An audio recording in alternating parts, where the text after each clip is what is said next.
si j'ai bien compris, l'entreprise Eni jouerait le rôle, sinon participerait à ce mécanisme de spoliation du pétrole congolais par le clan Sassou Nguesso.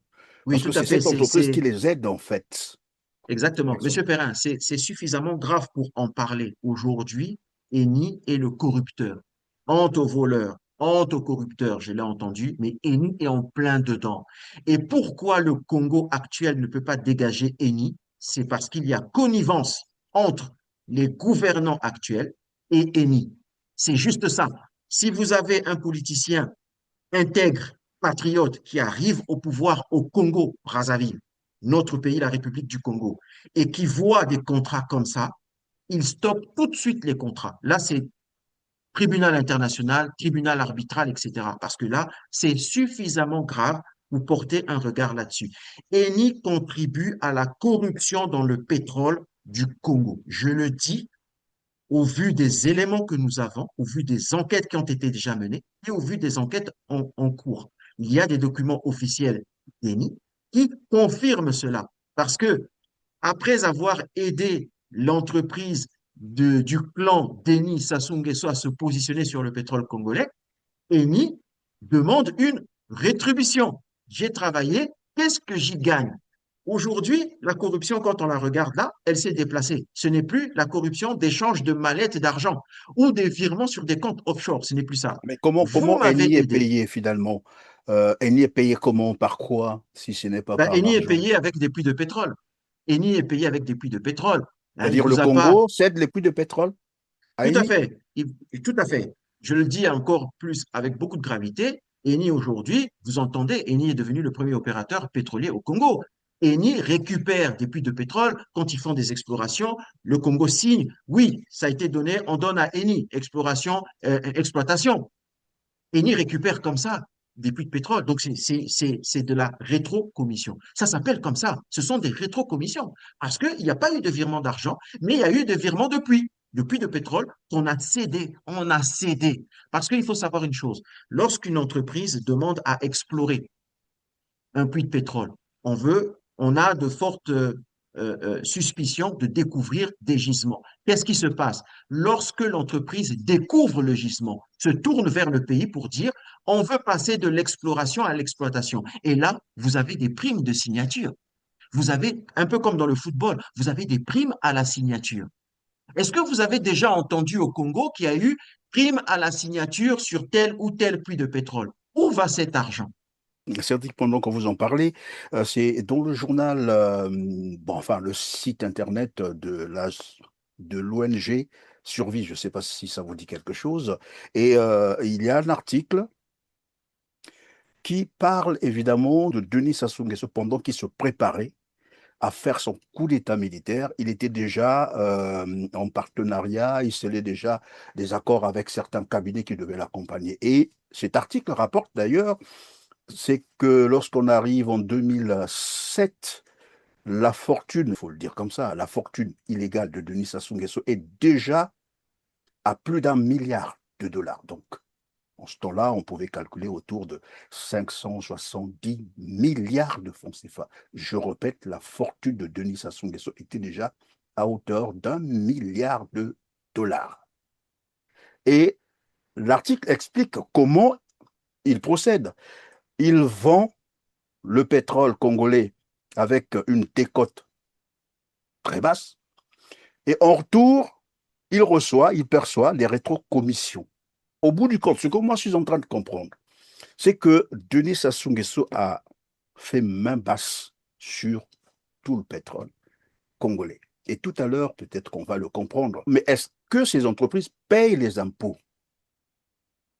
Monsieur Perrin, je profite de votre chaîne pour dire, humblement, pour dire un message à tous mes compatriotes congolais. Nous sommes là, je veux dire, euh, j'en perds des fois un peu mes mots, mais je vais dire les choses telles qu'elles se présentent. Là, en face sur ma table, il n'y a que des contrats de partage de production, des contrats de cession, des documents de ENI qui déclarent ses actifs au niveau de l'entité fiscale italienne. Ce ne sont que des documents officiels. Ensuite, l'analyse sur les comptes offshore et tout, j'apporte l'expertise que j'ai. Il faut se dire une chose. En face, on a un véritable système de mafia. On est dans la criminalité financière.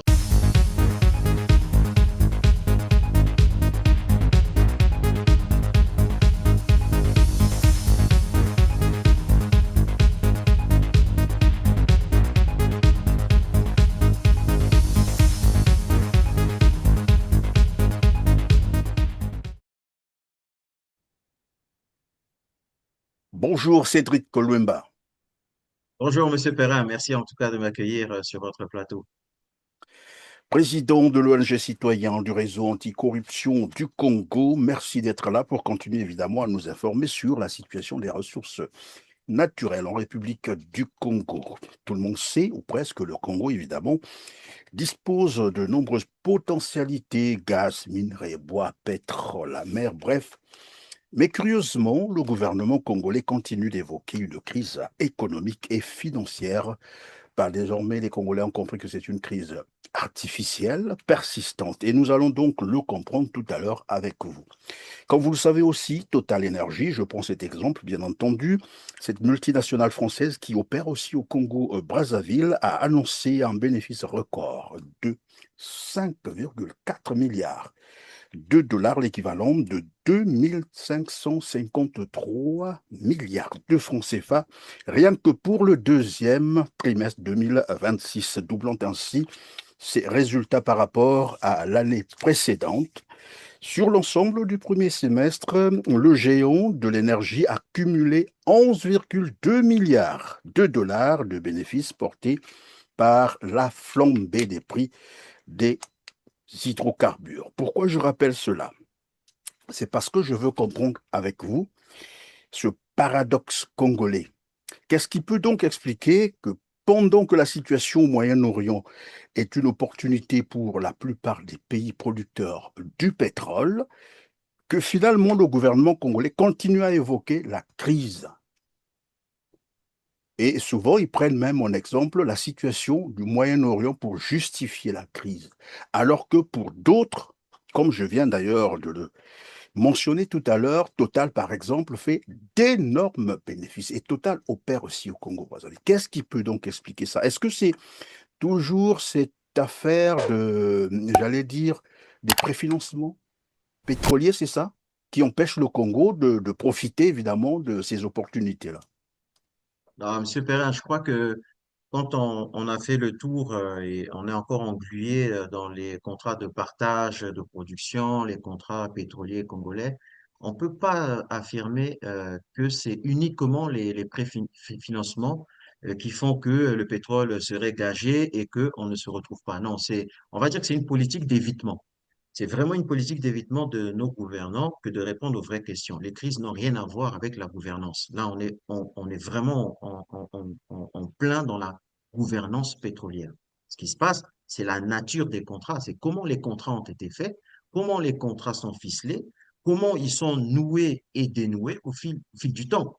C'est là la question. La question n'a rien à voir avec le détroit d'Ormuz ou encore à une époque on parlait du Covid, ce genre de choses. Non, on regarde bien les pays autour, nous sommes sur la même planète et effectivement, vous faites bien de le rappeler qu'on n'a pas les mêmes résultats au niveau financier quant aux ressources naturelles que nous avons. Mais c'est une question de gouvernance. C'est la gouvernance qui est très mal faite, mais on ne va pas seulement s'arrêter au fait qu'elle soit très mal faite. On va dire qu'elle a été orientée, elle a clairement été orientée d'une certaine façon.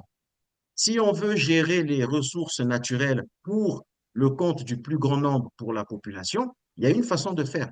On ne va pas inventer la roue, on sait comment ça se passe. En revanche, si à l'intérieur, on introduit des circuits financiers, on a introduit des contrats, on met en place des contrats qui sont opaques avec des entreprises qui sont immatriculées dans des paradis fiscaux, eh ben, on a le résultat actuel de ce qu'on a aujourd'hui. C'est clairement dit. Évidemment, lorsque vous parlez de ces contrats opaques, est-ce qu'on peut en parler en prenant quelques exemples, bien entendu, pour permettre évidemment à nos téléspectateurs de bien comprendre la situation du Congo? Quels sont les éléments qu'on peut explorer pour comprendre ce qui se passe au Congo, Brazzaville? Oui, bien sûr. Déjà, quand on regarde, alors nous, on a mis la main sur les différents contrats de partage et le document essentiel, un des documents, on va dire, c'est vraiment le document maître qui a conduit l'investigation que nous avons faite, c'est le document de Eni, de la société donc Eni italienne, qui exploite chez nous le gaz et le pétrole. C'est cette rencontre entre les plus grands actionnaires de Eni et la société mère, donc en Italie, et la succursale congolaise. Donc, on a vraiment décortiqué ce document-là pour nous rendre compte que lorsqu'on présente le projet du champ de pétrole Cuilou, je rappelle que le champ de pétrole Cuilou, à l'intérieur, vous avez 5 puits de pétrole, parmi lesquels Bundy, qui est un puits de pétrole très important, avec une production annuelle qui est très, très, très importante. On l'a déjà dit lors de notre précédente rencontre. On se rend compte que le directeur de l'époque, Monsieur Luca Consentino, qui est directeur de la filiale Eni Congo, il est directeur général de Eni Congo. Il est en même temps directeur général de Buren Energy, donc une entreprise qui a des actifs dans ces puits de pétrole-là et qui est immatriculée aux îles Vierges. Mais il est aussi le directeur de Zeta Quilou. Zeta Quilou, qui est le propriétaire juridique. Je rappelle, propriétaire juridique, ça veut dire qu'il a des actifs sur l'ensemble des personnes morales qui ont la même mise sur le pétrole. Donc, c'est le maître penseur. C'est celui Pardon, qui mène attendez. la danse. Vous êtes en train de dire que Luca Cosentino, donc l'Italien qui était à la tête, je ne sais pas s'il est encore à la tête de Eni, Non, le actuellement, même non. Il est plus à la est tête. directeur général dans ces deux sociétés, les deux autres sociétés que vous venez de citer, Burel et Zeta. C'est la même Oui, tout à fait. personne, ou bien C'est la même c'est une personne. confusion de nom, ou peut-être que, je sais jamais, Non, c'est exactement la même personne, la l'identité même est la personne. même, et ce sont, tout à fait, et le plus triste dans ça, et ce sont des documents officiels de la République du Congo qui sont présentés à la première chambre, donc les députés, et à la seconde chambre, les sénateurs. Je ne peux pas le comprendre. En tant que citoyen, on est en droit, on est même en droit de déposer une plainte pour haute trahison de tous ces députés-là qui ont participé à l'élaboration, à l'acceptation de cet accord-là, puisqu'il s'agit d'un décret présidentiel. Il s'agit de décrets ministériels qui apparaissent sur des documents officiels de la République du Congo. Comment peut-on accepter qu'une même personne soit directeur général de trois entreprises bien distinctes? Donc là, on a vraiment un conflit d'intérêts, puisque là, on a l'opérateur technique qui est Eni, et on a d'autres sociétés qui viennent se greffer là-dessus et qui ont des actifs sur des puits de pétrole qui appartiennent à la population congolaise, qui appartiennent à notre nation, c'est la richesse nationale. Comment une seule et même personne peut être directeur général de trois entreprises bien distinctes? Comment accepte-t-on des entreprises qui sont immatriculées dans des paradis fiscaux? Parce qu'au niveau financier, ça veut dire quoi? Ça veut dire que le dépôt de garantie, c'est-à-dire le capital social, n'est pas déposé dans une banque congolaise. Les dividendes, tout ce que ces sociétés-là vont pouvoir récolter comme bénéfice, ça va arriver dans des comptes offshore. Ça ne va pas arriver dans des comptes des banques ou des institutions congolaises. Donc après, on va s'étonner du manque de devises, mais là, c'est pas seulement une faute, mais c'est vraiment, moi je pense que c'était voulu. Oh non, dans le cas de Luca Constantino, on peut parler d'un crime, mais est-ce que la maison mère Eni est informée de tout cela? Oui, en fait, lorsque le parquet de Milan mène son enquête, le parquet de Milan et la police fiscale italienne relèvent ces anomalies-là. Ils disent que là, il y a conflit d'intérêts, il y a prise illégale d'intérêts, il y a un conflit. Et même dans les statuts de Eni, ce n'est pas quelque chose qui se fait. Et de mémoire, on va dire, le gérant indépendant, parce que vous savez, dans des grandes entreprises, on a toujours une personne indépendante qui a un regard sur la gouvernance du pays. Et ce monsieur-là, de mémoire, il avait démissionné. Je ne sais pas si je peux retrouver son nom. C'est un certain monsieur Luigi Zingales, qui était à ce moment-là administrateur indépendant de la grande société mère Eni, qui a démissionné. Il a dit, c'est pas possible. Je ne peux pas travailler dans une entreprise, être indépendant et accepter un conflit d'intérêts qui est aussi ouvert. C'est pas possible. Comment l'entité Eni Congo n'a pas vu ça? Comment elle peut tolérer ça?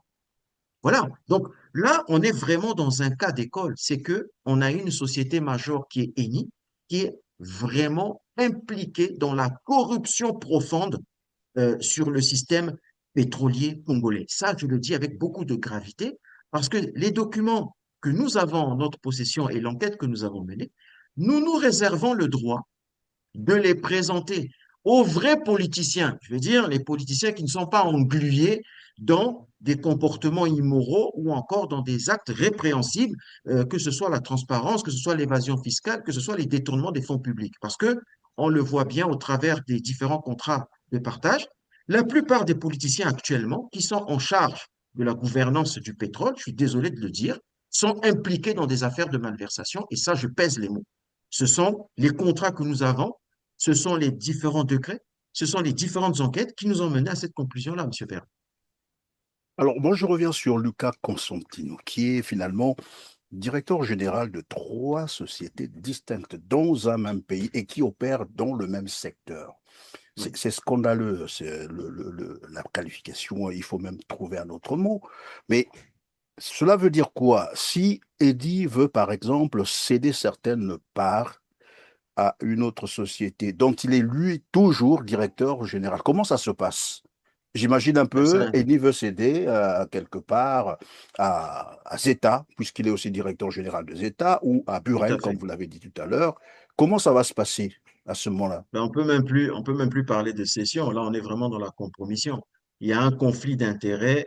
Alors, je me pose la question de savoir, est-ce que des entités comme SNPC, est-ce que le ministère des hydrocarbures, est-ce qu'ils ont réellement un département conformité? Est-ce qu'ils ont réellement un département de lutte contre la corruption?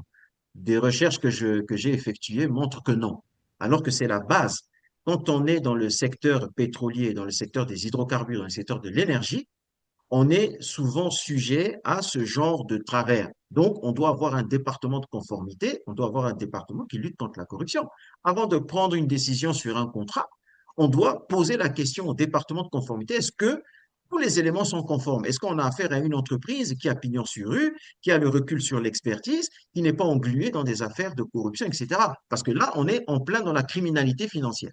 C'est comme ça que ça s'appelle. Donc là, le Congo est impliqué. Moi, je dis est impliqué parce que même si le parquet de Milan a clos cette affaire-là avec, bien sûr, de l'argent, donc il y a eu une transaction financière de Eni Oui, oui, oui. qui a reconnu, donc voilà, à hauteur de, je crois, 11 millions d'euros. Nous pensons que nous sommes au présent. Nous, on dit que cette affaire-là, le Congo est en train de à plonger et plonge dans de la criminalité financière. C'est clair et net au vu des éléments. Ce sont des faits. On n'a même pas besoin de spéculer là-dessus. Que ce soit le Congo en tant que pays, que ce soit la N7PC en tant qu'entité, et encore plus, le département et le ministère des hydrocarbures. Je ne peux pas comprendre qu'un ministère des hydrocarbures en face d'une situation comme ça ne relève pas. Je ne parlerai même pas de la justice, la grande muette. Mais là, c'est vraiment un scandale d'État. Encore un autre, encore plus.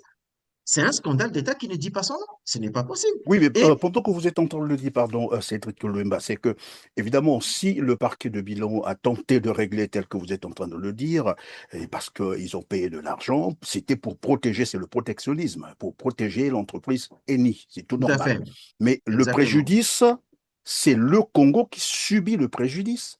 Ça veut dire que le Congo se réserve le droit de poursuivre Eni, et vous, vous êtes une ONG. Qu'est-ce qui vous manque pour Alors, ce qui nous poursuivre manque, Eni? c'est la vraie justice, parce que les dossiers sont constitués.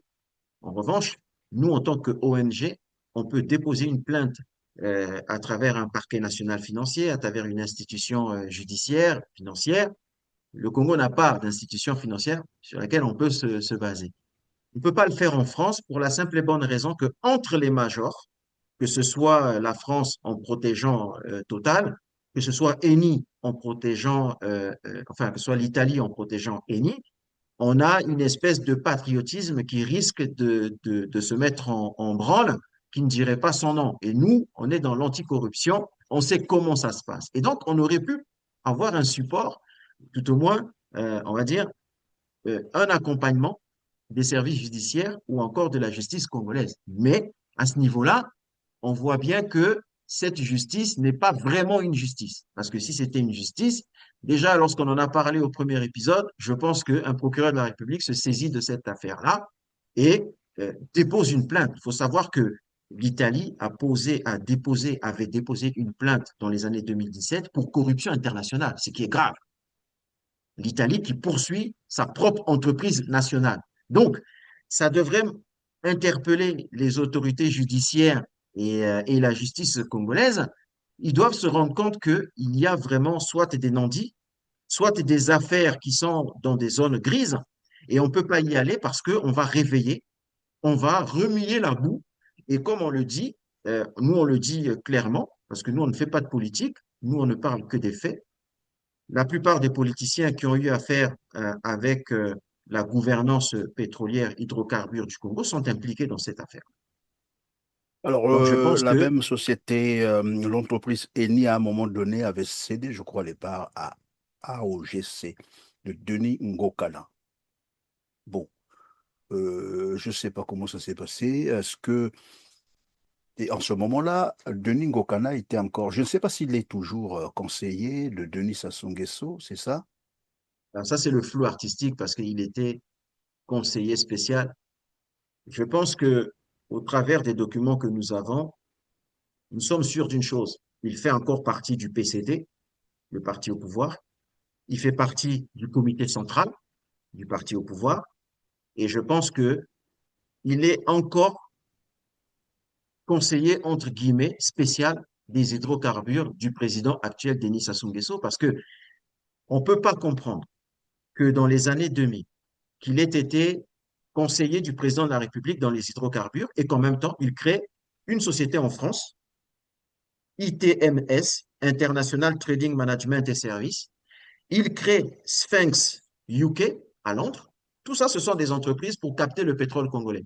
Mais en même temps, il est conseiller du président de la République. Et dans un troisième temps, il crée AOGC.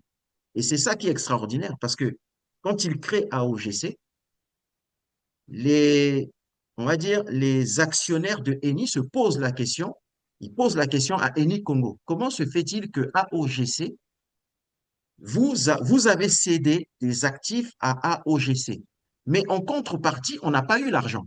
C'est-à-dire que, pour être un peu plus clair avec les personnes qui nous suivent, vous êtes une entreprise, vous avez des parts dans un puits de pétrole, donc ce qu'on appelle des actifs, et vous décidez soit de les vendre pour faire rentrer un nouvel acteur. Là, ce n'était pas le cas. C'est pas qu'un nouvel acteur avec l'expertise se présente pour dire je vais faire partie de cette aventure-là parce que j'ai envie de gagner de l'argent, j'apporte telle expertise. C'est pas du tout ça. Tout commence avec une ordonnance présidentielle. C'est le président de la République qui prend une ordonnance qui dit, en 98, donc ça, ce sont les références, mais quand on est au sortir de la guerre, le président Denis Sassou Nguesso, c'est pas un financier, hein, c'est quelqu'un qui ne sait absolument rien des finances. Donc, faire un montage aussi sophistiqué, forcément, c'est quelque chose qui a été préparé en amont. C'est quelque chose qui a été préparé avec des entités extérieures. Je vois la France derrière, je vois les différents cabinets derrière, parce que on a eu la même formation, donc on sait de quoi on parle. Là, c'est la même mise de la France qui se dit, on va se partager le gâteau, voilà comment on va faire. Je pense que la France, plus tard, est surpris que Denis Sassou Nguesso se tourne vers Eni. Parce que je pense que peut-être qu'il y avait un peu plus de moralité côté Total Énergie. Faut le dire. Voilà. Parce Oui, mais que juste la pour une petite conformité, précision, pardon, Cédric, pendant que vous en parlez, c'est dans le journal, bon, enfin, le site internet de l'ONG Survie, je ne sais pas si ça vous dit quelque chose, et il y a un article qui parle évidemment de la préparation de Denis Sassou Nguesso pendant qu'il se préparait à faire son coup d'État militaire. Il était déjà en partenariat, il scellait déjà des accords avec certains cabinets qui devaient l'accompagner. Et cet article rapporte d'ailleurs, c'est que lorsqu'on arrive en 2007, la fortune, il faut le dire comme ça, la fortune illégale de Denis Sassou Nguesso est déjà à plus d'1 milliard de dollars. Donc, en ce temps-là, on pouvait calculer autour de 570 milliards de francs CFA. Je répète, la fortune de Denis Sassou Nguesso était déjà à hauteur d'1 milliard de dollars. Et l'article explique comment il procède. Il vend le pétrole congolais avec une décote très basse et en retour, il perçoit les rétrocommissions.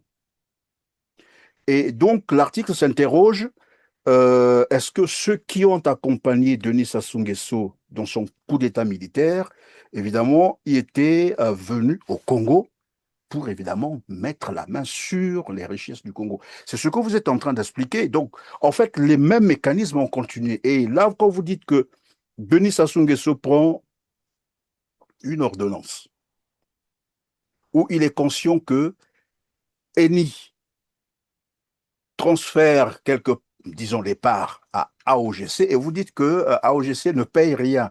Ça ne peut pas se faire comprendre. Eni, c'est une entreprise italienne. AOGC, si vous l'avez dit, c'est Denis Ngokana qui est un, je Tout à fait, qui suppose, est la hein, tête de l'entreprise. Ouais. il représentait le Congo, mais c'est un homme d'affaires. Là encore, il faut mettre ça entre guillemets. Et Sassou Nguesso est conscient de tout cela. Au bout du compte, ce que moi je suis en train de comprendre, c'est que Denis Sassou Nguesso a fait main basse sur tout le pétrole congolais. Et tout à l'heure, peut-être qu'on va le comprendre. Je ne sais pas si c'est Mathias Nzon qui en parlait, qui disait que l'argent du pétrole ne transite plus au trésor Ouais, congolais. ouais. L'argent du pétrole, Ne transite pas, ne transite même pas. C'est même même pas, pas. on peut même pas dire plus, ne transite pas C'est au trésor. scandaleux. Mais bon, si ça ne transite pas, moi, je voulais savoir une chose, parce que j'ai appris, hein, je sais, après vous allez me le confirmer ou non, si ces entreprises payent des impôts, au moins ça. On sait que les revenus sont dilapidés, ça ne transite pas, comme vous l'avez dit, au trésor, mais est-ce que ces entreprises payent les impôts? Monsieur Perrin, je profite de votre chaîne pour dire, humblement, pour dire un message à tous mes compatriotes congolais. Nous sommes là, je veux dire, euh, j'en perds des fois un peu mes mots, mais je vais dire les choses telles qu'elles se présentent. Là, en face sur ma table, il n'y a que des contrats de partage de production, des contrats de cession, des documents de ENI qui déclarent ses actifs au niveau de l'entité fiscale italienne. Ce ne sont que des documents officiels. Ensuite, l'analyse sur les comptes offshore et tout, j'apporte l'expertise que j'ai. Il faut se dire une chose. En face, on a un véritable système de mafia. Ça, il faut le dire. C'est un système de mafia, la création des comptes à gauche, à droite. AOGC qui se positionne, qui récupère des actifs de ENI, alors que derrière, AOGC n'a rien payé à ENI. Je rappelle une chose, que ENI, quand ENI rachète les actifs de Morel et Prom, ENI paie l'équivalent de 1,4 milliard de dollars. Quand Eni rachète les actifs de Buren, qui était l'opérateur industriel à cette époque-là, Eni rachète pour 3, et quelques milliards de dollars. Et quand on a AOGC avec Denis Gokana, même si c'est un professionnel du pétrole, il a travaillé chez Elf Congo pendant une dizaine d'années, etc. Mais on ne le connaît pas comme grand industriel au Congo. Combien d'argent aurait-il pu avoir pour racheter les actifs de Eni? Combien d'argent? Donc, forcément, c'est une personne ou un groupe de personnes qui avait le tiroir caisse de l'État qui s'est positionné derrière. Ça, c'est de l'analyse financière. Parce que Denis Gokana n'avait pas et n'a toujours pas les reins assez solides pour récupérer les actifs de Eni. Les actifs, ça se mobilise en plusieurs milliards de dollars. Il allait avoir l'argent où? On est dans les années 2000. Il allait avoir l'argent où? Donc, Ils viennent forcément, d'arriver au pouvoir, voilà, et vous faites bien de le rappeler. Les années 2000, c'est 2 ans après son coup d'État militaire, bien oui, voilà. entendu. Donc, il n'a pas assez de recul, il n'a pas la surface financière pour cela. D'où l'importance d'avoir de véritables organes de conformité, de lutte contre la corruption, qui regardent est-ce que ces contrats-là économiquement sont viables. Et c'est la question qu'ont posé les actionnaires de Eni. Dans le document que nous avons, les actionnaires posent la question, comment se fait-il que vous cédez, entre guillemets, des actifs à AOGC, qui est soi-disant une entreprise locale qui n'a aucune expérience, Mais qui sont les actionnaires de AOGC? Les actionnaires de Eni posent la question. La réponse de Eni Congo. Eni Congo dit dans le rapport officiel, ah ben non, en fait, c'est des gens qui ont quand même du recul, qui ont une bonne surface financière, etc., pour pouvoir effectivement racheter des actifs.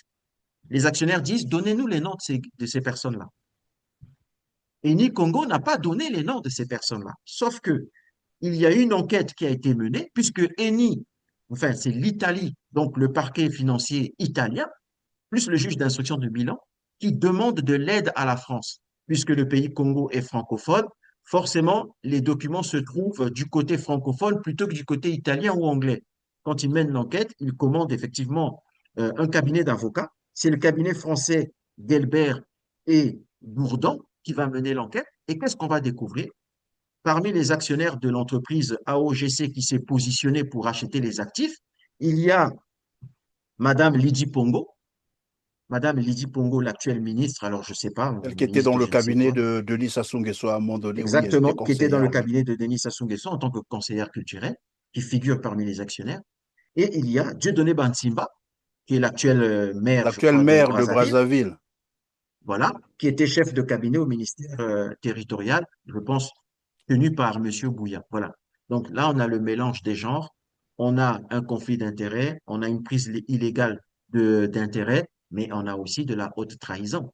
Comment on peut être fonctionnaire de l'État, être actionnaire dans une entreprise qui s'appelle AOGC, qui se positionne, qui n'a pas l'argent, qui n'a pas la surface financière adéquate pour figurer dans le top 1 ou le top 2 des entreprises pétrolières congolaises. Donc ça veut dire quoi?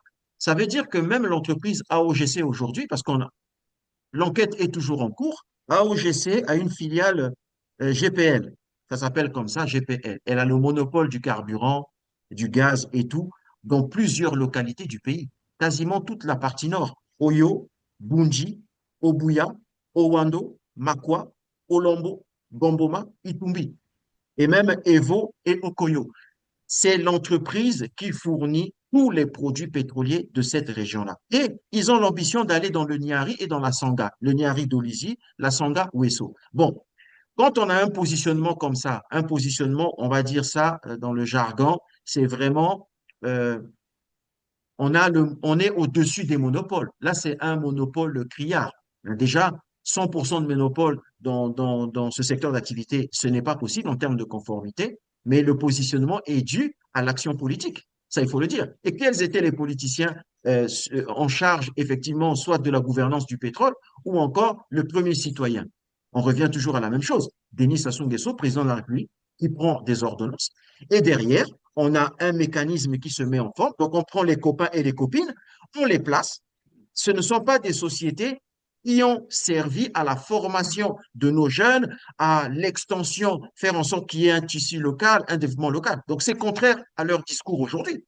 Quand je regarde le discours, j'entends le discours des politiciens, la marche vers le développement ou on va dire l'envol vers les hautes sphères, etc.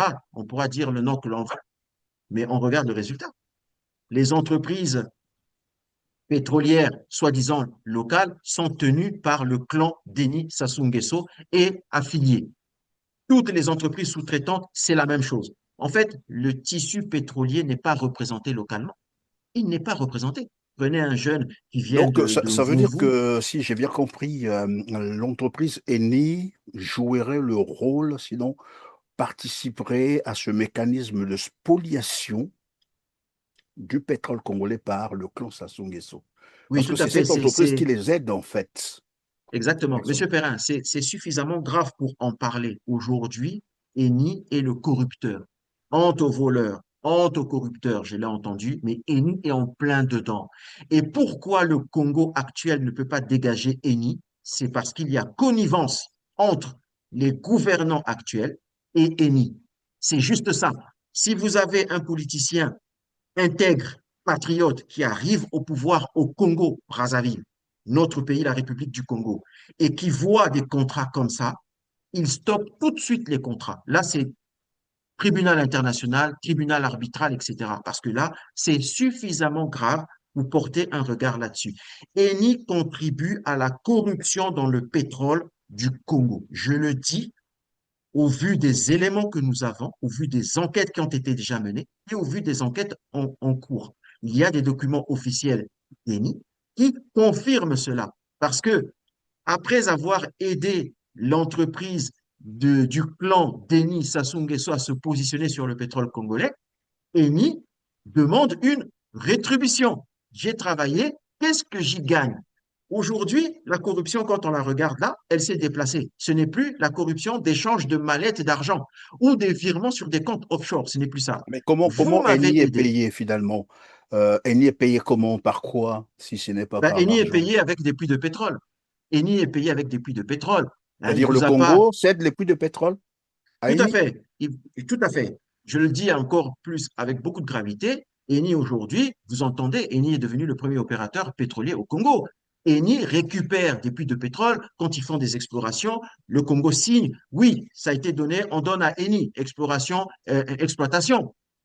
Eni récupère comme ça des puits de pétrole. Donc, c'est de la rétrocommission. Ça s'appelle comme ça. Ce sont des rétrocommissions. Parce qu'il n'y a pas eu de virement d'argent, mais il y a eu des virements de puits de pétrole qu'on a cédé. On a cédé. Parce qu'il faut savoir une chose. Lorsqu'une entreprise demande à explorer un puits de pétrole, on a de fortes suspicions de découvrir des gisements. Qu'est-ce qui se passe? Lorsque l'entreprise découvre le gisement, se tourne vers le pays pour dire on veut passer de l'exploration à l'exploitation. Et là, vous avez des primes de signature.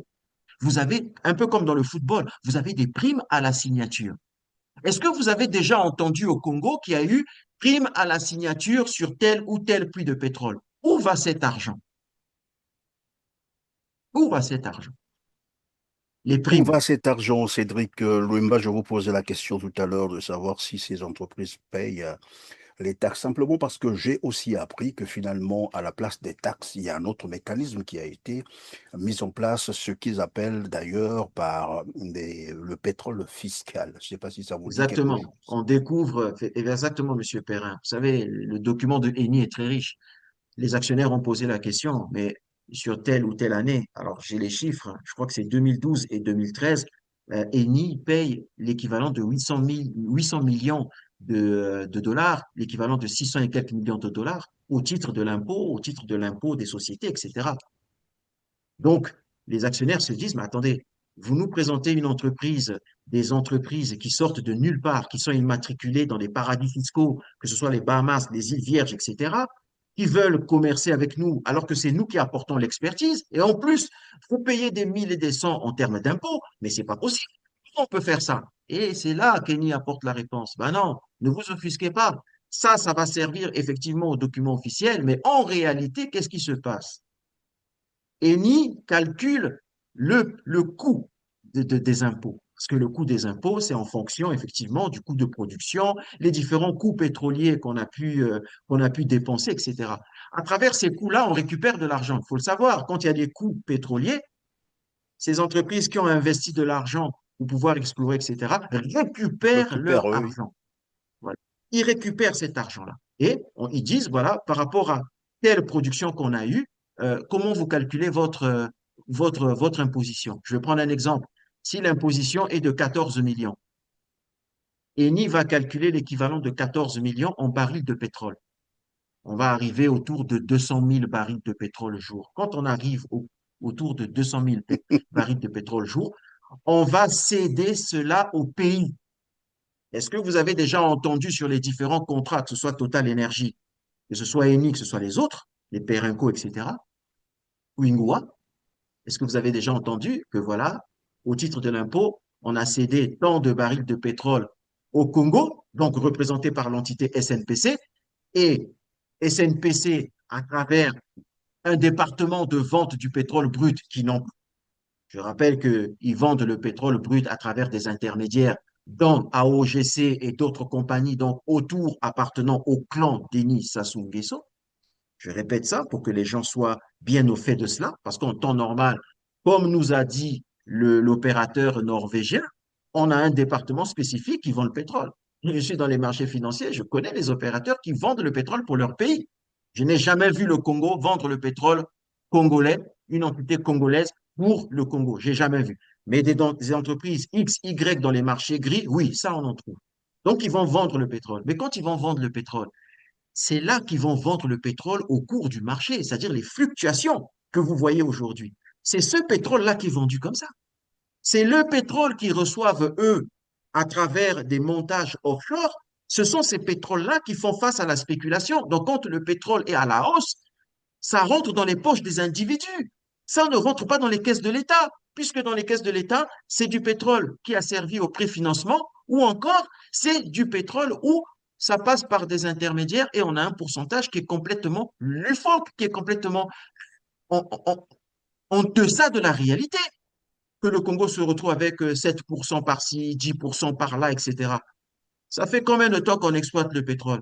Donc, depuis ce temps-là, on n'a jamais un puits de pétrole où le Congo est propriétaire à 100%.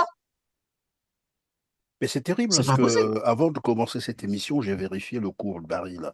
Le pétrole sur le marché, il est à plus de 83 dollars pour cent.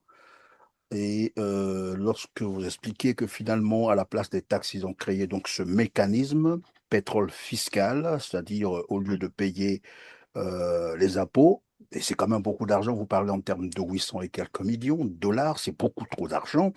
Et cet argent, finalement, est payé, bon, enfin, les impôts sont payés en nature, c'est ce que j'ai cru comprendre. c'est ça. C'est-à-dire Les par des impôts sont barils payés de en nature. pétrole, voilà qu'on donne, il faut dire les choses comme elles se présentent au clan Sassou Nguesso, qui prend ce pétrole et va le vendre dans le marché, voilà, international, le marché noir, il faut le dire comme ça, parce que ce n'est pas le Congo qui vend ça. En fait, c'est le clan Sassou Nguesso. Et tout cet argent se volatilise, Exactement. n'arrive pas au Monsieur trésor. Perrin, tout à fait. Monsieur Perrin, ce mécanisme-là, on l'a aussi observé quand on a mené l'enquête de la société contre la société Orient Oil. D'accord? On commence à comprendre le mécanisme. Orient Oil se présente, je vais vendre le pétrole congolais. Alors, vous vendez le pétrole congolais au titre de quoi? Vous êtes quel type d'entreprise? Vous êtes une entreprise autre, vous n'êtes pas une entreprise congolaise. On l'a démontré. Les propriétaires à l'intérieur ont immatriculé Orient Hall dans des paradis fiscaux. Ça veut dire que si Orient Hall gagne de l'argent, l'argent est versé dans des comptes offshore. Orient Hall va acheter le pétrole congolais. À quel prix? Le baril du prix de pétrole, il est, je donne un exemple, 70 dollars le baril. Orient Hall va l'acheter 10 à 15 dollars le baril. Une décote, oui, oui. Oui. 10 à 15 dollars. Va prendre ce pétrole-là, va le présenter sur les marchés. Donc, que ce soit la plus-value, que ce soit l'argent que l'on fait, etc., ça ne va pas rentrer dans les caisses de l'État. Donc, vous avez des gens qui s'enrichissent. Vous savez, ce monsieur Denis Gokana, c'est, si on peut parler en termes de top 5, il fait partie des 5 personnes les plus riches au Congo. Parce que il y a la vache à lait qui est le Congo, et il s'assoit, et il a des mamelles à gauche, à droite, qui produisent le lait, et lui, il fait que récolter. Il a fourni aucun effort. Et Parce que l'effort de créer une entreprise, pendant ce temps, pendant les ce temps, retraités ne sont pas payés, les tout à étudiants fait, ne sont pas payés, les salariés exactement. attendent des dizaines de mois d'arriérés de salaire. La crise, elle est là, les Congolais sont asphyxiés, n'en peuvent plus. Pas d'eau potable, pas d'électricité, et tous ces milliards d'argent Oui. transitent dans les paradis fiscaux, dans les comptes du clan, des membres du clan Sassou Nguesso. C'est Tout à fait. ahurissant, Ça, ça. alors, nous, on n'est plus à l'étonnement. Quand on est une agence de lutte contre la corruption, nous, l'étonnement, quand on rentre dans une pièce, l'étonnement, on laisse sur le palier. Ce que l'on voit là, ce qui nous donne à chaque fois le courage, c'est lorsqu'on tourne la tête, on regarde la misère de nos concitoyens. On regarde la misère de nos retraités que l'on ne paye pas, vous l'avez dit. On regarde tous les problèmes, on regarde les problèmes exponentiels de dette, de surendettement du pays. On ne peut pas l'expliquer. On l'explique avec la gouvernance que l'on découvre, que l'on voit.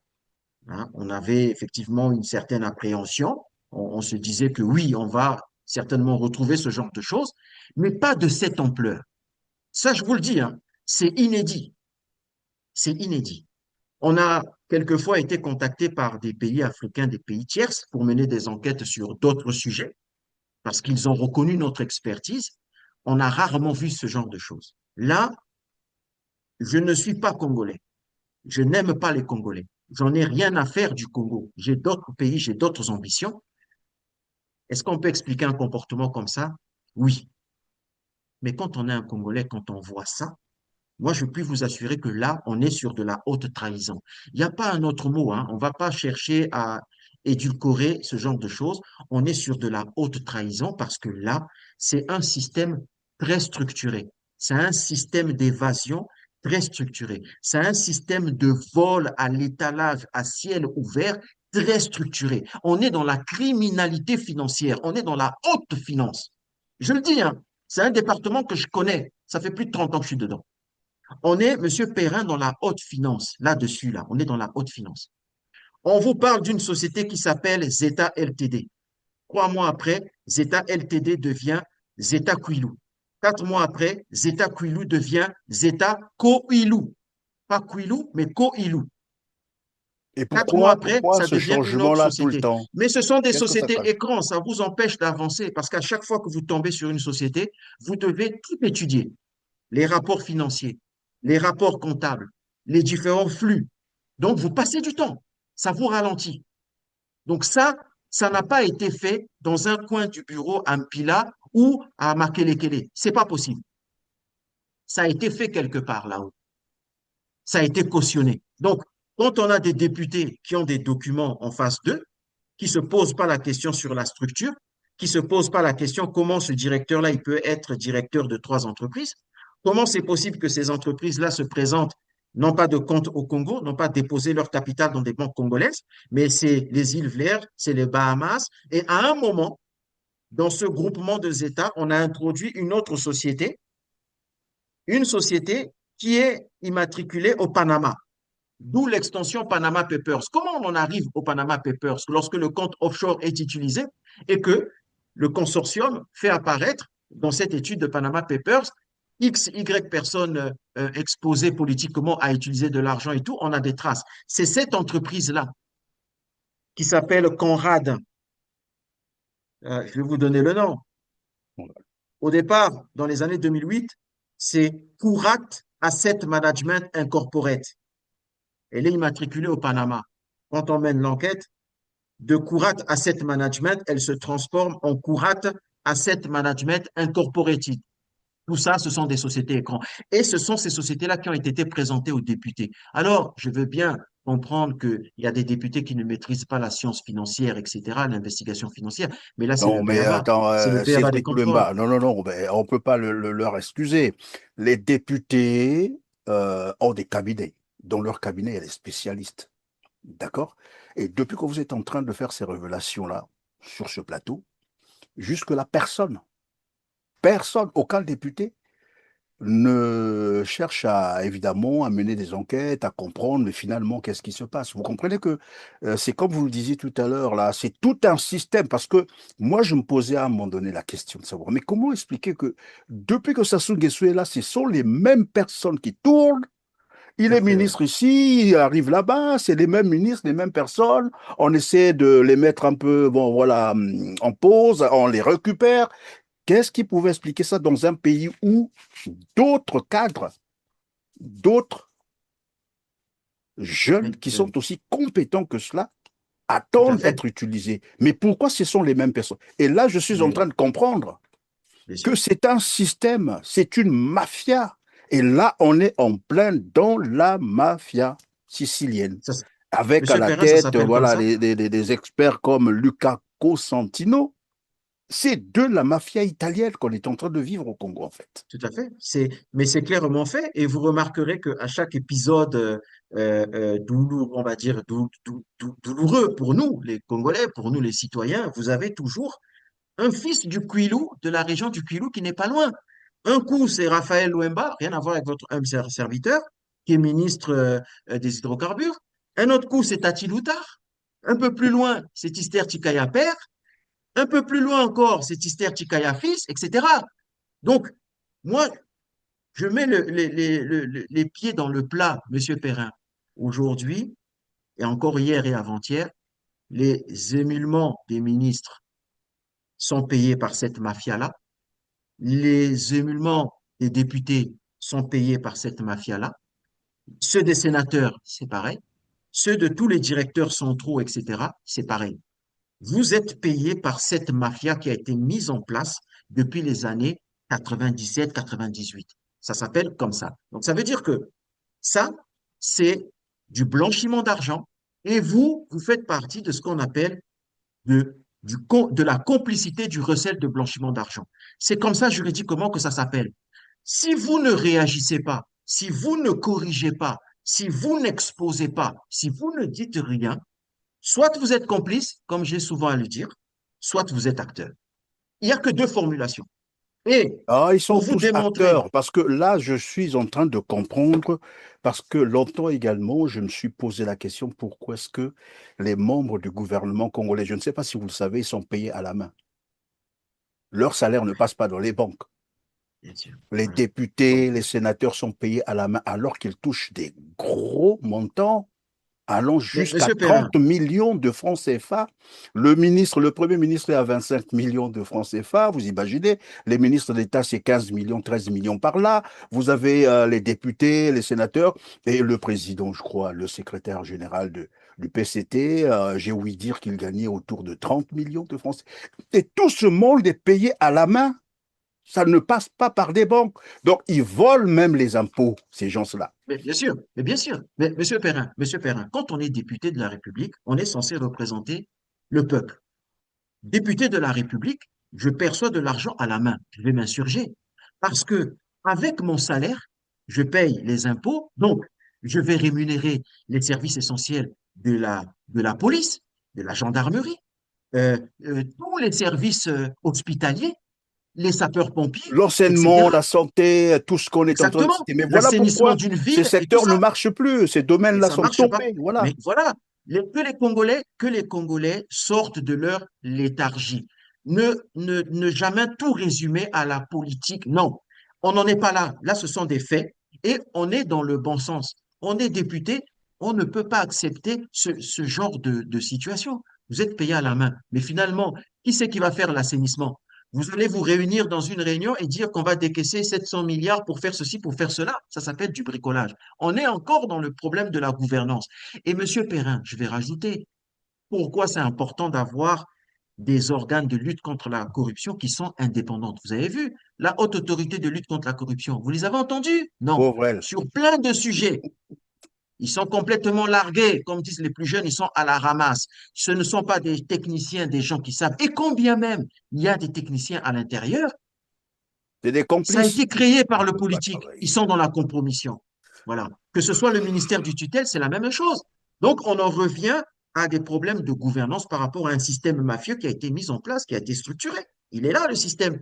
Mais Que c'est ces beaucoup trop personnes-là qui grave. sont oui, C'est oui, trop grave. Monsieur C'est Perrin, trop que grave ces ce qui se personnes-là qui passe. sont dans la gouvernance viennent discuter, viennent échanger avec nous et on va compromettre Et toutes ces d'ailleurs, personnes-là à travers les pour documents que nous cela, avons. pendant que vous en parlez, avant qu'on avance, j'ai reçu des demandes, en fait, dans les commentaires ou ceux qui m'écrivent en inbox, qui disent, ben, est-ce que Cédric Louemba est prêt à faire une conférence, par exemple, sur TikTok, de sorte que les jeunes Congolais puissent lui poser des questions sur les questions, évidemment, la situation du pétrole et des autres, voilà, ressources naturelles. Est-ce que vous pourrez vous prêter à cet exercice? Vous êtes prêt?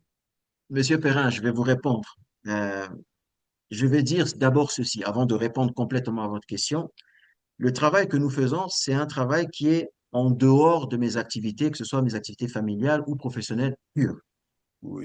L'ONG que nous avons créée depuis plusieurs années de lutte contre la corruption, ce sont des dossiers qui sont sensibles, ça prend du temps. L'investigation financière, ça prend vraiment du temps. Et donc, euh, me faire cet exercice-là, ça va prendre du temps. Absolument, Je oui. peux pas, voilà, ça va prendre du temps. Je peux pas créer effectivement un compte TikTok, etc. Parce que Non, non, créer non, quelque chose, il faut peut-être le pas suivre. créer, ils peuvent t'inviter à leur, voilà, sur leur plateforme. Mais quand vous Oui, il avez y a dit, vous aucun, prenez le temps de préparer tout ça, quitte à prendre un mois, 2 mois, 3 mois pour le préparer, oui. les En jeunes tout cas, voudront peut-être aussi poser des questions pour savoir exactement. comment ça fonctionne dans le pétrole, parce Tout que à fait. c'est des choses qu'on ne leur enseigne même pas à l'école. Oui, tout à Vous fait, avez oui. posé la question tout à l'heure, vous disiez, vous voyez que depuis quand on exploite le pétrole au Congo? Ça fait déjà plus d'un demi-siècle. Oui. Et curieusement, allez-y, dans nos écoles, on n'en parle pas. Les On n'en enfants, parle pas, oui. les écoliers, les étudiants ne savent pas ce qui se passe dans le pétrole congolais. tout à Et fait. Et d'ailleurs, même nous, c'est on en parle ici. Moi, il y a des choses que je suis en train de découvrir, vous imaginez. C'est un secteur opaque. tout à fait. C'est dommage parce que c'est un secteur qui est intéressant. Ça fait partie de nos richesses, richesses nationales, et on doit en parler. Donc, à tous les jeunes qui veulent effectivement m'inviter sur leur panel, alors pas des panels où on s'insulte, etc., Non, parce non, que non, c'est non, pas le non. but. Des Des panels, panels de sérieux, toute façon, nous saurons les sélectionner là où il y a voilà. du sérieux et non là où on Là où il y a du vient, voilà, sérieux, je invectiver les reste gens et tout de ouvert. suite. Je reste ouvert. L'engagement que nous prenons, c'est vraiment l'engagement pour le peuple. Il n'y a aucun souci. Moi, je reste ouvert à toute forme de questions sur le sujet. Ils peuvent m'inviter. Il y a pas de souci. Je reste ouvert, Monsieur Perrin, Alors, qui dis-moi, passe même à travers. Cédric Lebas, lorsqu'on parlait tout à l'heure du pétrole fiscal, ça veut dire que toutes ces sociétés-là qui exploitent le pétrole au Congo procèdent par les mêmes mécanismes. J'entends ici Chevron, Eni, Total, Wingwa, je ne sais pas moi, voilà, Continent, si ça existe encore. Toutes ces sociétés-là procèdent par les mêmes mécanismes. C'est-à-dire, au lieu de Monsieur- payer les taxes, ouais. des impôts plutôt, voilà, elles payent par nature, Une fois elles sur payent en deux, nature, on, c'est ça. on peut le dire ici. Pour le reste des sociétés, une fois sur deux, elles procèdent de la même façon. Vous savez, Monsieur Perrin, lorsque vous vous organisez comme une véritable mafia, vous mettez la gouvernance du Congo, c'est une gouvernance de corruption. C'est une gouvernance de compromission. Vous n'êtes pas dans les règles naturelles de la gestion du pétrole de Parlement. Les investisseurs qui vont venir chez vous, vous n'allez pas attirer des investisseurs vertueux. Vous allez attirer des investisseurs qui veulent se soustraire à l'impôt, qui veulent se soustraire à la déclaration fiscale de leur pays d'origine, etc. Donc, vous allez attirer que des mafieux. Vous allez attirer que des gens qui ne payent pas de mine, des gens qui sortent de nulle part. On l'a fait avec un certain nombre de sociétés. Mais encore une fois, vous avez des sociétés majeures qui ne peuvent pas aller aussi loin. Pourquoi Total Energy ne s'est pas mis là-dedans? Parce qu'il y a quand même des puits de pétrole intéressants qui sont très, très, très intéressants pour Total Energy. Mais quand vous regardez l'armada de lutte contre la corruption en France, par exemple, vous pensez que Total Energy va risquer l'élément fondamental, le risque de réputation, pour entrer dans ce genre de danse? Non, ils vont pas le faire. Mais si vous posez la question à Total Energy, qu'est-ce que vous pensez du système pétrolier de gestion au Congo? S'ils sont francs, ils vont vous dire que ben, nous, si on avait le choix, on aurait aimé traiter avec d'autres personnes, avec d'autres entités, parce qu'ils savent très bien que la gouvernance est défaillante, que le système qui a été mis en place, c'est vraiment un système de corruption, que l'argent généré par les ressources naturelles n'emprunte pas le circuit naturel d'un pays normal. Ça, il faut le dire. Ceux qui travaillent aux impôts, ils se sont pas posé la question de savoir, bah, on est aux impôts, on n'a jamais des recettes, on n'a pas un compte d'opération où le pétrole arrive, il y a une gestion qui est optimale. Ceux qui travaillent au ministère des Finances, pareil.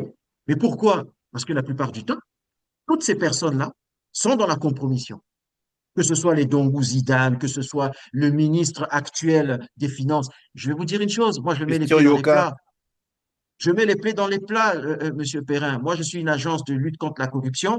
Monsieur Christian Yoka, ministre des Finances, dès le premier jour où il s'assoit sur son bureau et qu'il a les dossiers sur son bureau, il doit se poser des questions existentielles. Il y a quelque chose qui ne va pas. S'il ne dit pas ça, s'il dit, il se présente devant des collaborateurs pour dire, moi, pour payer les salaires, c'est difficile, je n'arrive pas à dormir, etc., etc. Monsieur Christian Yoka, vous mettez sur la table votre démission parce que vous n'êtes pas l'homme de la situation. Parce qu'avant de vous déplacer, vous devez avoir les états financiers des douanes. Et vous devez faire la corrélation entre ce qui se passe à la douane congolaise. Vous faites une photographie de ce qui se passe au Gabon, de ce qui se passe en Centrafrique, de ce qui se passe en RDC, etc. Vous mettez les enquêteurs et vous posez la question, est-ce qu'on a réellement les éléments économiques qui déterminent ce montant-là? Non, il y a un problème entre les entrées et les sorties. Vous le savez. Monsieur Yoka doit le savoir. S'il a fait finance, il doit le savoir. S'il a non, il le travaillé dans sait, mais une... de toute façon, c'est un système, vous l'avez dit tout à l'heure. Ici, le problème, c'est quoi? C'est que lorsque vous entrez dans ce système, vous ne raisonnez plus. On vous demande d'abandonner toute votre compétence à côté, vous êtes dans le système. Moi, je ne peux pas comprendre qu'un ministre des Finances puisse déclarer devant caméra que l'avenir de nos enfants est compromis. Mais oui, qu'on ne peut C'est plus payer les salaires, on ne peut plus payer exactement, ceci. C'est un casse-tête chinois. Un ministre des exactement. Finances venir le dire Et oui, devant les caméras. La première des choses, comme vous l'avez dit tout à l'heure, c'était de démissionner. Il ne faut pas bien venir sûr. jouer avec les gens On comme vient ça. pas, Ça on va vient pas pas. dire ce genre de choses. On démissionne. Monsieur Perrin, quand on est ministre des Finances, on apporte des solutions. On apporte des solutions. Élargir l'assiette fiscale pour avoir plus d'entrées, plus de ressources. Mais non, c'est pas la seule façon de faire. J'ai déjà pris un exemple comme ça. Vous voulez traverser une rivière.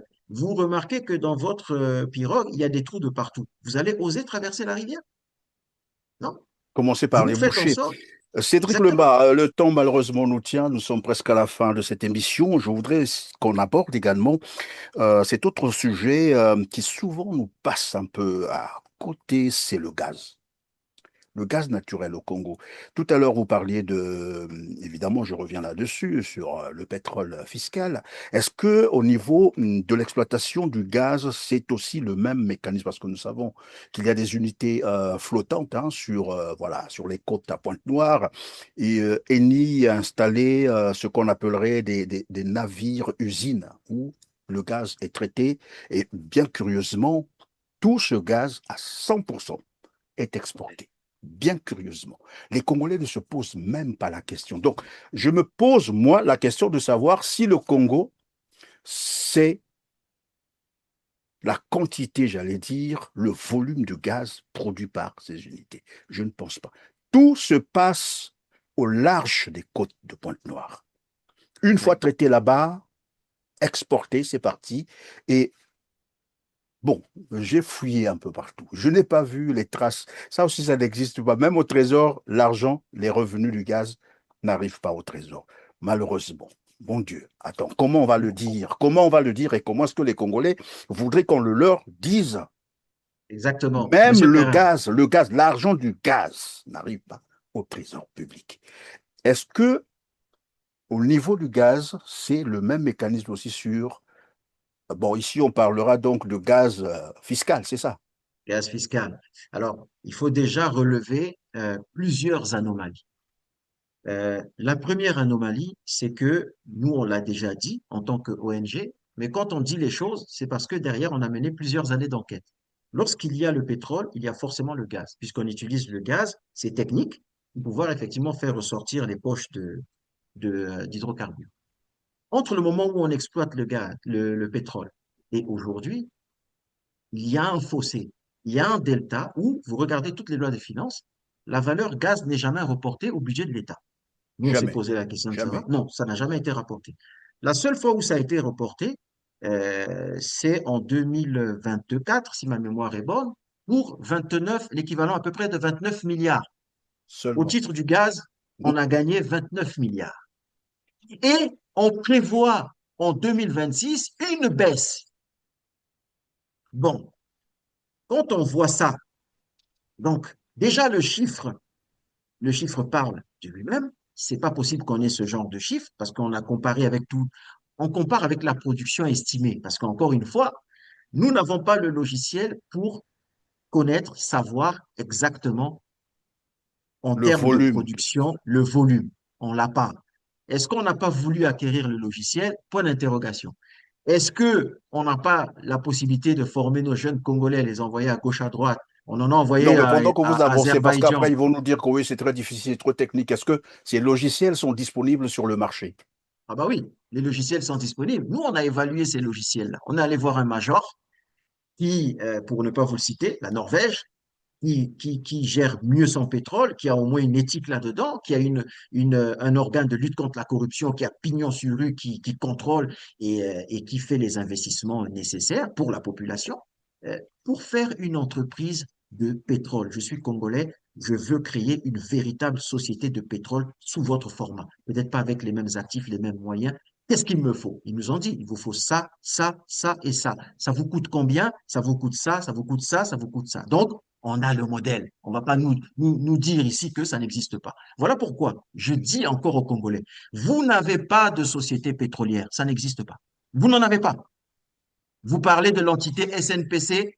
Au vu de tous les documents que nous avons, nous, sur la table et les enquêtes que nous menons, vous n'avez pas une entreprise pétrolière.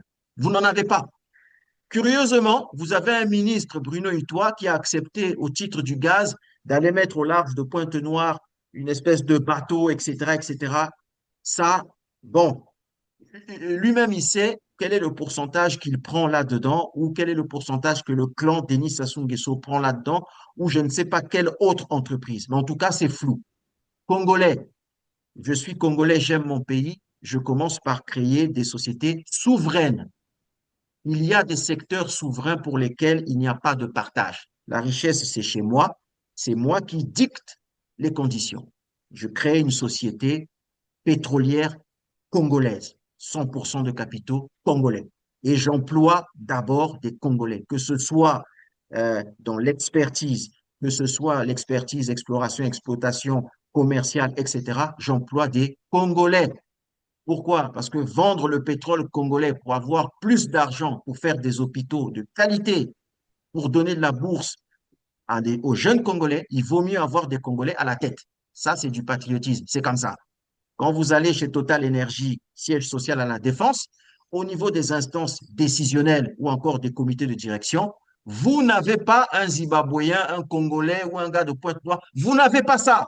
Vous avez que des Français. C'est des entreprises Donc, stratégiques, oui. des entreprises stratégiques, c'est comme ça. Donc, je vais commencer par faire ça.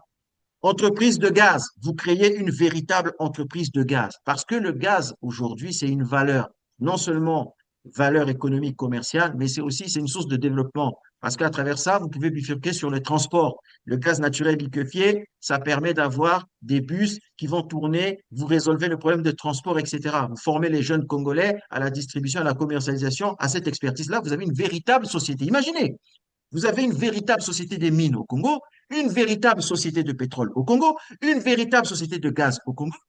Vous avez Une véritable résolu les trois société de quarts du bois au chômage, Congo. du bois au Congo. Vous avez résolu la question du chômage, de ceci, de cela. À côté de là où je vis, il y a une des écoles les plus importantes spécialistes dans le bois. J'ai posé la question. Congolais, je vais créer une société, une école, une grande école de bois que je vais mettre l'Ikwala Sanga là-bas parce que c'est là qu'on a le plus grand parc forestier. Il me faut quoi? Ils m'ont dit, Monsieur Lemba, si vous voulez être accompagné, la structure, comment faire, comment former les profs et tout, pour vous, ONG, c'est gratuit. Pour un pays en voie de développement, c'est gratuit. La seule chose, c'est qu'on va vous dire, bon, les murs, vous allez les faire comme ça, etc., etc. Monsieur Perrin, je ne suis qu'un citoyen congolais. Le ministre a plus de latitude de se déplacer, d'aller voir. Pourquoi ils font pas ça? Que c'est pas dans leur intérêt. Ils sont dans des intérêts égoïstes. C'est Voilà. Donc, vous me horrible. posez la question de savoir est-ce que au niveau des impôts du gaz, déjà, quand vous voyez la structure du gaz, on déclare la valeur gaz en 2025, alors qu'on l'a depuis les années 67, 70. Donc, déjà, vous voyez bien qu'il y a déjà un problème. Parce que les majors qui Et vont donc, passer sur des toute courses cette de gaz, période-là, cet argent-là est passé dans les mais c'est passé poches. dans les comptes offshore. Le major qui va exploiter le pétrole, qui voit la poche de gaz, vous croyez qu'il va vous dire, bah non, ce gaz-là, je le laisse là, je ne vais pas résoudre les problèmes de gaz en France ou en Italie, etc. Bon, je laisse ça pour le Congo quand le Congo va se réveiller. Non, ils vont l'exploiter. Ils vont dire qu'il y a du gaz là. Cédric Lebas. Finalement, lorsqu'on parle du Congo, lorsqu'on dit que le Congo est un pays pétrolier, c'est une erreur que de le dire comme ça. Non, c'est une Ce n'est erreur, pas c'est un une très, pays très grande pétrolier. erreur. On n'a aucune structure viable qui se tourne vers les intérêts du Congo pour dire aujourd'hui qu'on est un pays pétrolier. Non, monsieur, je vais vous donner un exemple tout simple. On a comparé les actifs de trois sociétés. Société nationale de pétrole au Sénégal, Société nationale au Gabon. On n'est pas allé loin, on reste entre nous les frères. Quand on regarde la SNPC, c'est à peu près 81 milliards d'actifs sociaux. Ils ont plus d'argent en actifs sociaux que la Société du Gabon, la Société nationale de pétrole au Gabon, et que la Société nationale de pétrole au Sénégal. Mais quand on regarde dans les actions, c'est-à-dire les chiffres d'affaires, on se rend compte que le chiffre d'affaires du Congo, c'est le chiffre d'affaires le plus bas.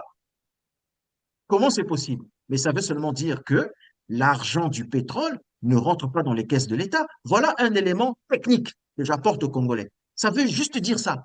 l'argent ne rentre pas dans les caisses de l'État. Parce que si vous avez un capital social le plus élevé, forcément, les investissements sont les plus élevés, forcément, vous avez plus de puits de pétrole qui rentrent donc en termes de ressources, et normalement, votre chiffre d'affaires doit être le plus haut. Sauf que le chiffre d'affaires, que ce soit celui du Sénégal, que ce soit celui du Gabon, on a comparé celui de l'Angola, c'est supérieur à celui du Congo. Donc là, on ne va pas chercher de midi à 14 heures. L'argent du pétrole ne rentre pas dans les caisses de l'État. Et ça, c'est L'argent du technique. pétrole congolais n'entre pas dans les caisses de l'État. Mesdames, Messieurs, vous avez compris où va l'argent du Congo et pourquoi Denis Sassou Nguesso est revenu au pouvoir par des mécanismes que vous connaissez. Aujourd'hui, c'est clair. Je vous disais que dès 2007,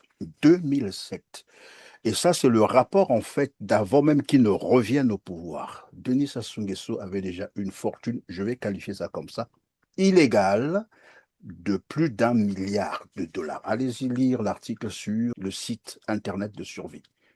Plus d'1 milliard de dollars. Ça, c'est la fortune de Sassou Nguesso. Nous sommes encore en 2007. Bon, on va ajouter les 14 000 milliards là qui venaient d'être dilapidés. Allez, continuez à compter, vous voyez, et vous Exactement. comprendrez qui est Denis Sassou Nguesso. Bon, je ne vous ai rien dit, c'était juste notre émission. En tout cas, merci Cédric, à moins que vous ayez une dernière préoccupation pour laquelle je ne Oui, vais pas Monsieur poser la Perrin, question. juste une dernière information. Donc, on apprend dans ce système mafieux que désormais, c'est la société KEP qui va racheter donc les actifs de Eni. On l'a dit.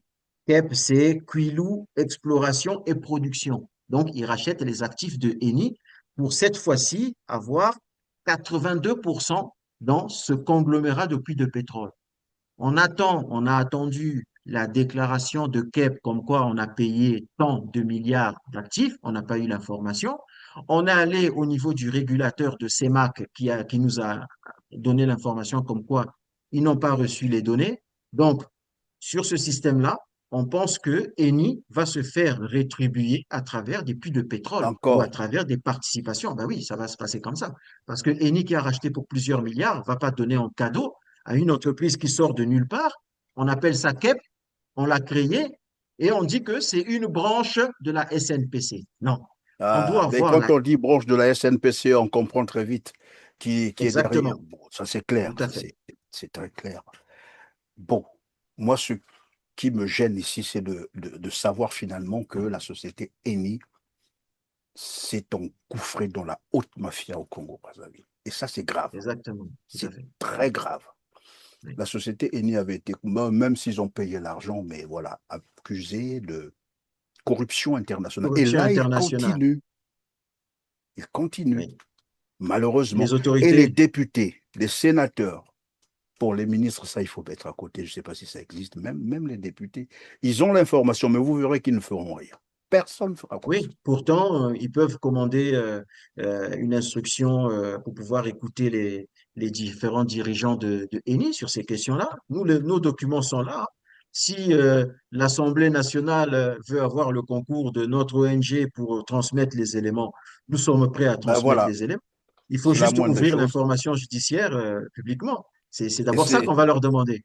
c'est la meilleure des choses d'ailleurs. Et Tout à voilà fait. pourquoi.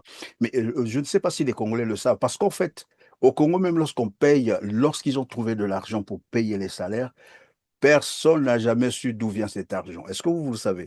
Généralement, Ben, ça vient dans un sac, dans un hélicoptère, et ça provient d'où personne ne sait. Ça atterrit là-bas, on commence à placer dans les banques pour dire, bah, allez, venez, venez, on va vous payer. Une fois que c'est fini, bah voilà. Après, on attend, comme disait lui-même, oui, il y a des moments où parfois je perds sommeil quand il s'agit de... Non, l'argent est non, chez lui, en fait. L'argent avec lequel on paye les salaires. Et j'informe ici les Congolais, peut-être qu'ils ne le savent pas.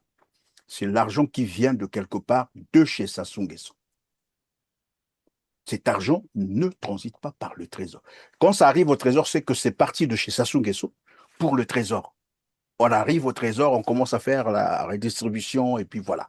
C'est comme ça que ça passe. Quand vous l'entendez dire, oui, parfois je perds sommeil, bon, il arrive des moments où on paye par, voilà, par phase, premier lot, on a payé, deuxième, troisième, et puis on continue. C'est lui qui fait. C'est horrible. Nous avons des déclarations comme ça, des propos comme ça d'un chef d'État. oui, Personne ne pose la question de savoir qu'est-ce qui se passe complètement. Bon, Non, on Monsieur reste Perrin, ici éternellement, mais bon, Monsieur Perrin, ce qu'il faut, les Congolais doivent effectivement comprendre les mécanismes. On essaie ici de présenter les choses de façon simplifiée pour que derrière, chacun comprenne. Quand on est dans une entreprise et quand on travaille pour une entreprise en France ou ailleurs et quand on se fait payer, ben, c'est le département comptable de l'entreprise qui vous fait un virement. Vous savez que le virement vient de telle société, c'est un virement. Mais comment se fait-il que les Congolais, ils sont là, ils attendent, ah, on a été payé, ah, il va à la banque, est-ce que j'ai été payé? Mais on ne va pas poser la question à la banque, est-ce que j'ai été payé? On regarde sur son compte et le virement est tracé. Donc là, tous les Congolais sont devenus complices de cette mafia parce que personne n'est révolté. Personne ne dit que, voilà. En personne. plus, les gens vont se plaindre qu'il n'y a pas de, il y a pas de travail, on n'embauche pas les jeunes. Comment voulez-vous qu'on embauche les jeunes si le virement ne se fait pas dans une banque et que la banque embauche des jeunes et forme des jeunes?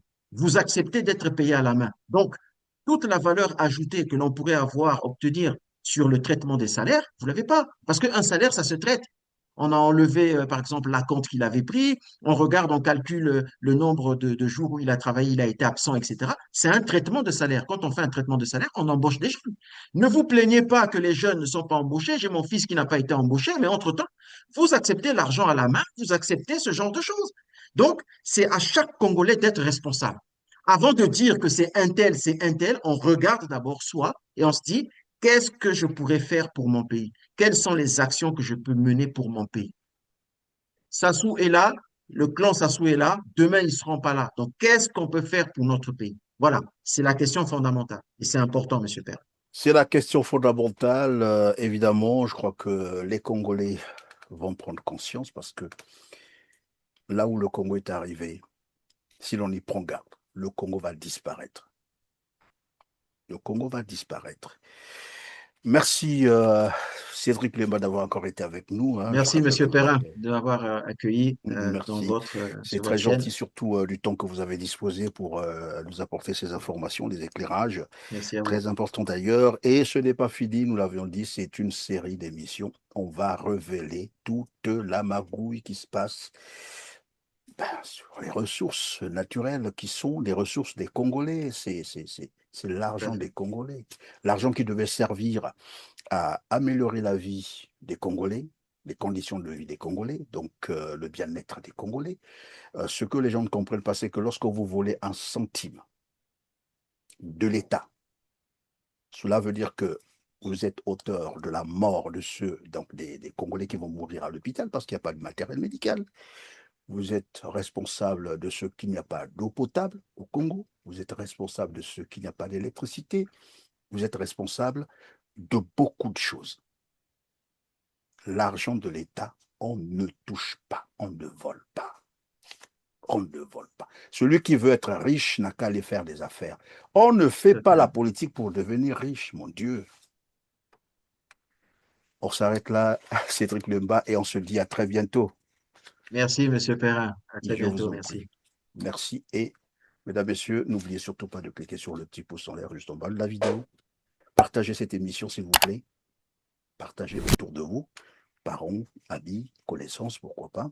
Et dites-nous en commentaire, mais soyez gentils avec nous, s'il vous plaît. Dites-nous en commentaire vos opinions. Cela nous fera énormément plaisir. Sur ce, on se dit au revoir et à très bientôt. Merci.